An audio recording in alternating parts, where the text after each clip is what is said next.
Hello and welcome to episode number 101 of the Fundraising Bright Spots podcast. My name is Rob Woods, and this is the show for anyone who works in fundraising and who wants ideas and maybe a little dose of inspiration to help you raise more money and enjoy your job. And as finding and keeping great fundraisers for many charities is now as hard as it's ever been, I wanted to share some ideas to help you with the second of these. I caught up with the wonderful Paul Nott, who is a former fundraising manager and recruiter of fundraisers, and who now focuses most of his time working with charities to help them improve their ability to attract and retain great fundraisers. I always feel energised after talking to Paul, and this conversation was no different. This is the first half of our recent interview, and I hope you find it helpful. Paul Nott, how are you? All right, how are you, Rob? Yes, very well, thank you. At the end of quite a long week, but ever so pleased to be talking to you now because we've had these really interesting chats over the years, and I've long wanted the chance to do another of these episodes for our listeners. I know you were a fundraiser for a long time, but so that the listeners can tune in to what your area of expertise is now, could you give us the short version of a bit of your background and then leading into what you're doing currently? Certainly can. So the first bit of my career, as you say, was as a fundraiser, and then having got somewhat frustrated with some of the recruitment experiences I'd had in the sector, I moved on to the recruitment side and worked there for 16 years. And within that, I mean, it very much sort of tallied with what your loves are as a fundraiser. It's very people focused. So I got to hear lots from people about what really motivated them to stay in their job, what motivated them to leave, and speaking to employers about what they were looking for when they were going out to find somebody new.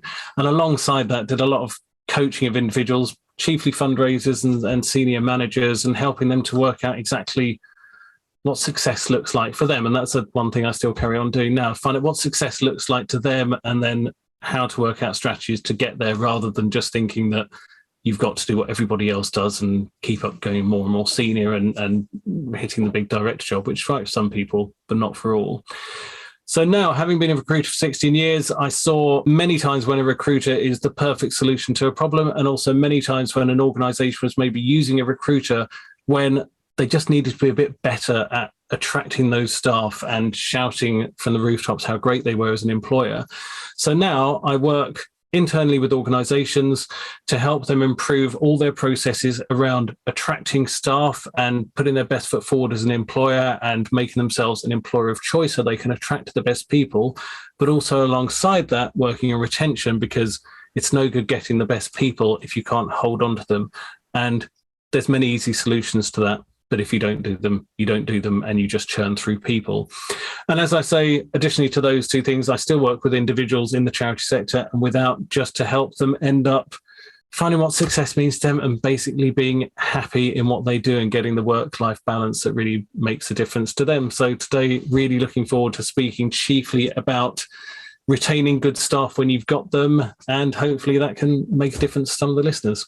Yeah, and inevitably, if you can do that, happy staff are going to enjoy being braver and more creative and working to the utmost of their ability. And so income is going to go up as well, isn't it? If you decide this is a really valid problem to put your energy into. And inevitably, recruitment will also become less of a difficult problem to solve as well. But in terms of the practicalities of it, if you're working with a charity now and it's busy and it's stretched and it's not sure what they can do to be that kind of place to work and to increase the length of time people are likely to want to stay working there, what's your starting point for how they go about getting some options? So because this is Bright Spot and it's about fundraising is a really interesting department to look at in terms of retention, because really it's just about using the same mindset. Because particularly if you work in individual giving, direct marketing, you've probably got retention as part of your job description, and even every other fundraising income stream. It's all about going out and attracting people to give and then keeping their interest. So it's really about taking all those skills and just turning them towards the people who work for you. So as I say, a lot of it is just a sort of mind shift about how to do it. And really to look at how to go about it first, you've got to think about why people actually want to move on from their job, because fundraising particularly, as I say, is an interesting one to look at, partly because there's this odd situation in fundraising whereby people often say, or employers who don't have great retention will often say to me, yes, but it's fundraising. People don't stay longer than 18 months or 2 years. That's just how it is. And it's become almost this truism in the sector that fundraisers move jobs all the time. And it is partly true, but it isn't always. And actually, there are lots of organizations who have much, much better retention than that. But because it happens in a lot of organizations, it's easy to use that as an excuse. It's interesting when I work with employers as a recruiter, and they would come to me with a role that they were recruiting for. I'd ask them if it was an existing role that somebody had moved on from, why did the previous person leave? And yes, you got the occasional one who they'd either been promoted or they'd moved geographically, but very often they would say it's because of career progression, or they wanted a higher salary we couldn't give them, or they just felt it was time. And all of those things are just bland answers that people give their employers when they ask them without probing any further. When I spoke to candidates who are coming to work with me, their main reasons were very often the line manager, and there are ways you can work that out. It's one of the hardest things to work out as an employer, but it's doable. I'll come back to that. That they felt they were underappreciated. So really common, again, with fundraising was I would have somebody say to me, well, I just brought in 150% of my target. My colleague was 50% under target, and we both just had a cost of living increase and nothing else. So they felt underappreciated. Salary-wise, that is often a thing. People aren't money motivated particularly, but again, it's that feeling appreciated and feeling that things are moving on. So if someone's been somewhere for years and their salary stayed exactly the same and they know they can get more elsewhere, that'll make them think about moving. And the really painful part of recruiting was that often I would see the person coming to me saying they just wanted a few thousand more, and that was all that would make a difference to them. Their employer had said they couldn't afford to do that. But then when they then resigned, the employer often offered them more money. And because they then didn't want to stay because they'd found another job and they'd sort of moved away mentally by that point, the employer then came to me to find them a replacement and were paying me to find them a replacement, money which they could have just given to the person to keep them in-house in the first place. Another really common reason is they say, and this comes into this sort of moving around side of things, of saying, well, I feel I should move because I've been there a couple of years, and does it look bad if I stay there a long time? And I wanted to talk about this truism in fundraising because it impacts more junior roles a lot. And it gets talked about so often because people do move a lot, because fundraising can be very high stress. And there's a lot of competition for candidates as well. So there's the opportunity for people to move. And if you're not looking after your retention, people are getting approached all the time, so they can move on quickly. If the line manager's awful, they can move on. But what that's caused is, because it happens so often, is people then feel they should move on. So I had lots of people coming to me saying, well, and when I really unpacked where they were with things about why they're looking to move, they would say, well, I love the cause, I love the job, I love my team, I love my line manager, it's brilliant, it's just the organisation I wanted to work for. But I've been there 2 years and people will think badly of me if I don't move. And really half of my job, and this is probably in some ways why I wasn't the best recruiter, because I kept convincing people to stay in the jobs they're in, but very often when you actually said to them, it's fine to stay where you are if you feel you're getting something out of it and enjoying it, and you don't have to move quickly, because a career is a really long amount of time. So you can take your time.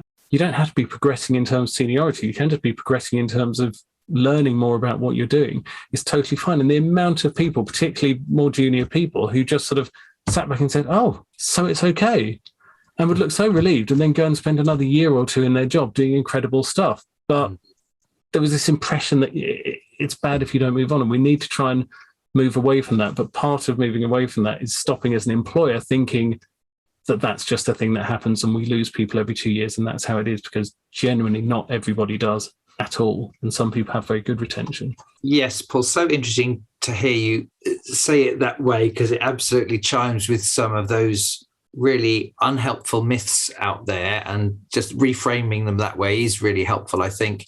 If we're looking at retention overall, from your point of view, whose overall responsibility is it to solve it, to help a charity do that better? Very simply, it's not HR's. And it's very often seen that it is HR's responsibility, and they may have staff retention as part of their job description, and they may have metrics they're tracking for it. But actually, it comes down to the line managers and the senior management team. So HR will look at things, and so often you see organisations that have a list as long as your arm of staff benefits like vouchers and gym and health insurance and bowls of fruit in the office and that sort of thing, which are all lovely, but I've never seen that make a difference to somebody taking a job and being interested in one, or in terms of staying in one. The things that do make a difference are good salaries, or salaries that are reasonable, pension, and things like enhanced parental and care leave. Those are really important. And with everything, with both attracting staff and keeping them, flexibility is everything. And that does have to come from HR working with senior management team. Flexibility has always been a really good one for retention. Going back everybody getting used to having more flexibility, things like having 9-day fortnights where you could do slightly compacted hours and have every other Friday off, had a huge impact, because once somebody got used to doing that, it was much harder for them to move elsewhere that didn't have that 9-day fortnight because they were used to it. But now flexibility has finally, because I've been banging this flexibility drum with organisations for years with quite a bit of success, but not always. But now there's a much bigger trend towards flexibility. That is your way of keeping people, giving flexibility that means something to them and allowing people to have more power to shape their own working patterns. So those things can come from HR, but the majority of the ways of retaining people comes from the line manager, and the line managers can't do it without the senior staff being behind it. To help our listeners, I don't know if there's an organisation or two that spring to mind that you like and you respect as doing pretty well in this area. Definitely. I mean, there are lots. It's interesting. There are so many organisations that have good bits, and they've done some bits really well and other bits not so well. But one that really stands out as having got so many of the things right is Young Minds, who I've worked with quite a lot in recent years. Their retention's excellent.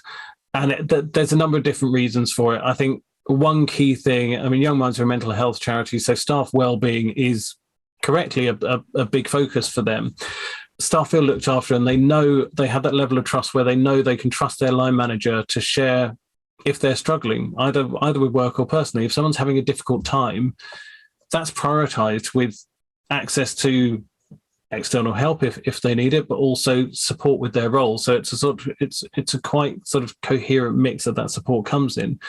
And to give an example of that, I mean, I've seen in my time there a team member who had a situation outside work that just needed their attention. They're in one of the fundraising departments, and frankly, many organisations, that person would have basically had to deal with that alongside their work and try and make both work, and probably neither would have done.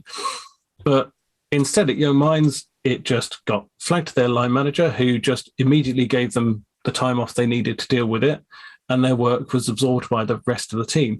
And beyond that, it wasn't just absorbed by the rest of their team, because there's only about 20 people in the whole fundraising team at Young Minds, despite the fact they do incredible things with those 20 people.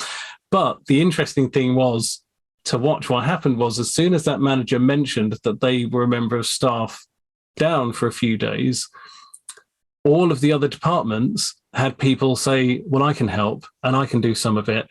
And this one person's work got shared out amongst about 5 different people. So it was barely noticed. It didn't impact really heavily on anyone particularly, but that was just done. Nobody got asked to help.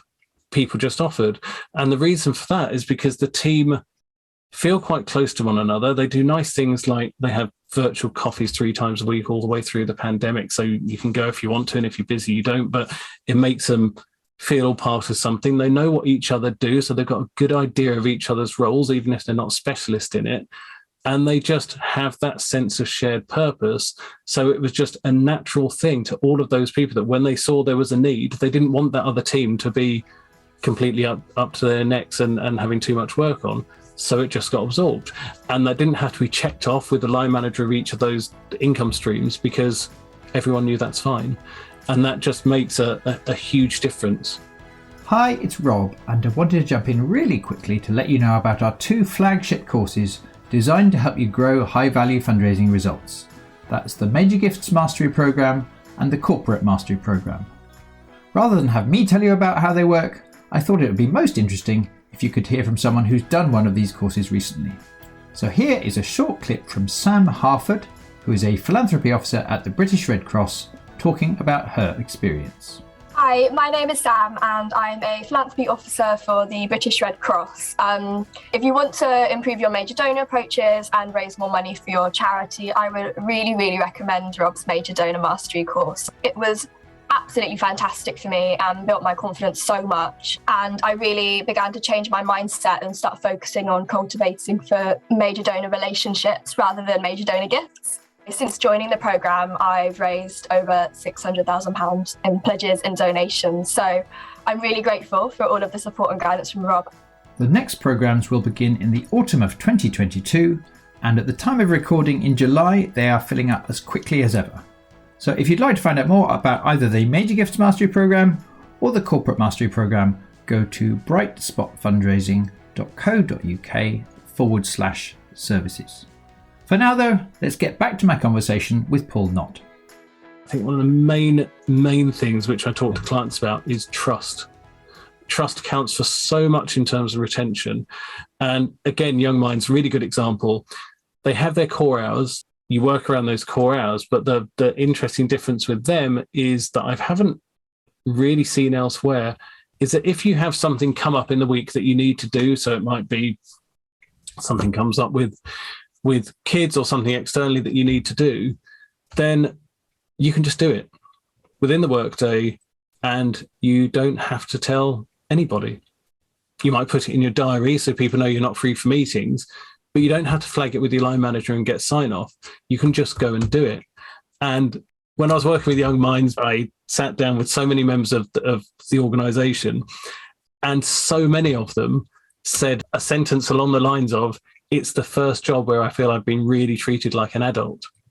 And it all came to that because everyone had a story of something they'd needed to do in their time there that they were just able to do. And everyone said the first time they did it, they told their line manager and they told somebody else and they made sure the team knew. And then their line manager often said, well, you don't need to tell me, that's fine, you can just go and do it. And then beyond that, they've realised that they can. And it doesn't happen that often, but when they want to, they can do that. And it's just understood that they'll make up the time elsewhere, and that's an agreed thing. And I think, again, with fundraising, it's massively important to do that because generally in a lot of fundraising roles, you're often expected to do a bit extra here and there when it's needed, whether it's an event or an evening thing or going and helping out at a third-party event. And that's sort of a given. But in a lot of organisations, it's not reciprocated and you're expected to do your 9 to 5 and those bits as extra. And if you need to do anything else, you're expected to take annual leave for it. But at Young Minds, they don't, and they are treated like adults. And that is one of the main things people refer to about why they love working there. So, Paul, listening to that, now you've said those examples, I can totally see why someone would think twice, 3 times, 4 times before wanting to leave or go and start talking to a recruiter. If they feel that welcome and that appreciated and that much trust going both ways, it makes total sense to me why the organisation doing some things which may not initially be easy and may feel like a risk, I totally see how it pays back in terms of high morale and high teamwork and high productivity. I get that you get the payback, but I also hear some of these things are probably not very easy for some organisations or the default ways of thinking of some places. For instance, someone might say, well, if we did that in our place, people would take the mickey. Any thoughts for someone who wants for their organisation to do better in this way, and they do have some level of influence? They might be a team manager or a director. Practically speaking, how could they take the culture more in that direction? And I think certainly in terms of the people who are worried about people sort of taking too much almost when they offer them those things, it's in some ways the argument for flexibility as a whole, to my mind, has always been that if you give people flexibility and say you have people remote working, it forces your managers to manage people based on outputs rather than on presenteeism.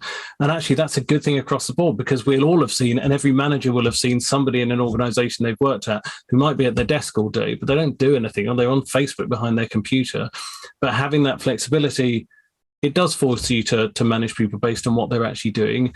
And that goes for this sort of flexibility about letting people manage their own time as well, that managers should be managing on outputs anyway. And if they're not, then they're probably managing on presenteeism, and that's just not effective, particularly with fundraising. It's fairly easy with fundraising as well because there are outputs in every fundraising stream. I think also it's interesting to think about connection to the cause, and this is an easy one that anybody in fundraising sort of manager level can do, because as I say, it's taking what you've got anyway as a fundraiser and just turning it around and facing it towards your staff. So again, taking Young Minds is a really good example. They connect their staff to the cause, and it's about connecting to the cause both in terms of beneficiaries and the cause in terms of a place to work. So in terms of connecting to the beneficiaries, staff meet youth activists a lot. They get notifications from the wider organisation and the campaigns team about what's going on and what difference has been made, and feedback they've had from people who have been helped. Those get shared across the organisation all the time, not just in one annual event where, everyone gets told the top line of what's been happening. And even things like people can go and sit with the helpline, where it's hard and you hear some incredible stories, but it really hits you in terms of the difference that's being made. And as a fundraiser, it gives you a constant stream of sort of new things to be able to talk to your supporters about. So it's valuable both ways. But it isn't just about connecting people to the beneficiaries. It's also to make you feel part of something. So when you start at Young Minds, you meet with people from all different departments. So you get that connection. So it's not just a meeting where you get told what somebody does and that's it. You actually get to have a chat with them. It's very sort of free form. So you find out what they do, how your role fits with them. And then you've got a friend in that department almost. And that means that if you ever need anything in your role, you've always got somebody in each department that you know a bit. So you're much more willing to call them. And then again, it's about feeling part of a whole and part of something. You also meet one-to-one with Emma, the CEO over there, who's also wonderful, and where a lot of this stuff filters down from as well. And with the more junior roles, particularly that we were sort of finding when I was there, they're often terrified about seeing that they had a one-to-one meeting with the CEO, but all of them afterwards said, my God, that was amazing. I had a wonderful chat and it was lovely, and I really understand more about the organization. And it makes a big difference having that sort of trickle down from the top connection. Having that sort of connection with other departments really gives an idea of context beyond an organogram for the organization. It's really understanding how your role fits in with the whole. And it's particularly important for those roles that don't receive the big checks. Particularly, say, admin people don't get that same direct link that fundraisers do. So if you're a fundraiser going after a piece of restricted funding and you get a check in, it's really easy for you to know, well, that money I've just taken in will make this difference to our beneficiaries, because you had to write all that in your bid, or you had to tell your major donor when you're making the ask to them. So you know exactly how you just made a difference. But if you're working in admin, it's much more ephemeral to work out actually how your administration actually feeds into making the difference. But without that admin, we all know that ask probably wouldn't have happened in the first place. So giving that context in the organisation makes everybody feel part of a whole. And I'll challenge everyone, because I think everyone thinks that they've connected their staff to the cause really well. But I think a really interesting, if you're feeling brave, test to do as a manager is to put a little questionnaire together to give to your staff that is just a few brief questions basically around what you do and maybe what you don't do as an organisation. And it can be multiple choice if you like, and give it to your staff to submit. And you might be surprised that your staff that you thought were really engaged actually don't know as much as you think they should do about your organisation. It can be really valuable as a wake-up call to really encourage you to make sure everybody is connected and everybody knows exactly what's going on. But part of that connection, and that will really retain people, and again, it's just about using your fundraising skills, but on your staff, is making sure that you thank your staff.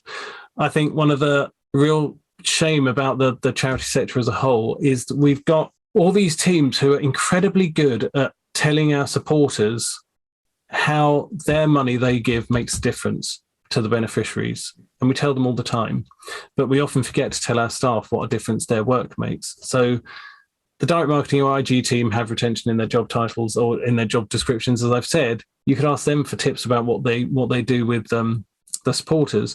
The CEO could actually phone up and thank people when they've done good work. And one thing I love doing with managers to help fundraisers calculate, and this is even for those ones who get the big checks in, because I think, as we all know, if you're doing major donors or trusts or legacies, you work and work and work and work and work. And then one day you get a huge check in and you get this incredible rush and it feels amazing. You dance around the office or around your living room if you're working at home at the time. And then the next day you still get a bit of a buzz. And then beyond that, it kind of dissipates a bit. But you know that all that work you've been doing in the days where you didn't feel like that were working up to it, and it wouldn't have happened without it.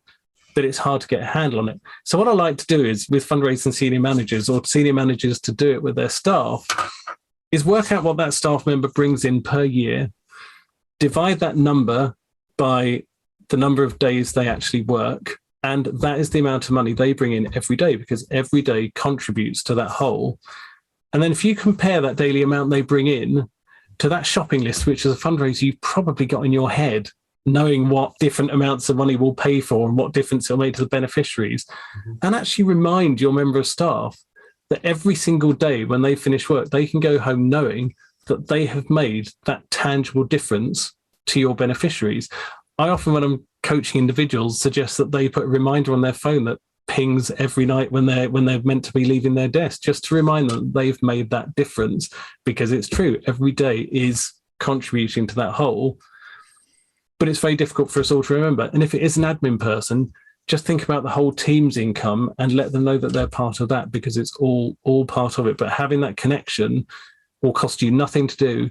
You can do it anyway because you know it all in your head, because you're telling your donors all the time. But if you tell your staff, it'll make an enormous difference to keeping them. I love these tactics, Paul. Very creative, but like you say, very doable if we use what we know as fundraisers. So, Paul, thank you ever so much for making time to share these ideas. I really appreciate not only the specific tactics that some of our listeners could try out, but also those examples you've shared, especially of how young minds have been doing this stuff really well. So well done to them if they ever listen to this. It sounds fabulous and a fabulous place to work. And thank you, Paul, for coming along to share it. Just before we finish, if someone wants to feed back to you or get in touch about anything, how would they find you? If you want to get in touch with me, the easiest way at the moment, the website's about to be sorted, is just on LinkedIn. So it's Paul Nott, that's N for November, O-T-T. You can find me on LinkedIn and drop me a message there and I'll get back to you. Well, I hope you found Paul's ideas helpful.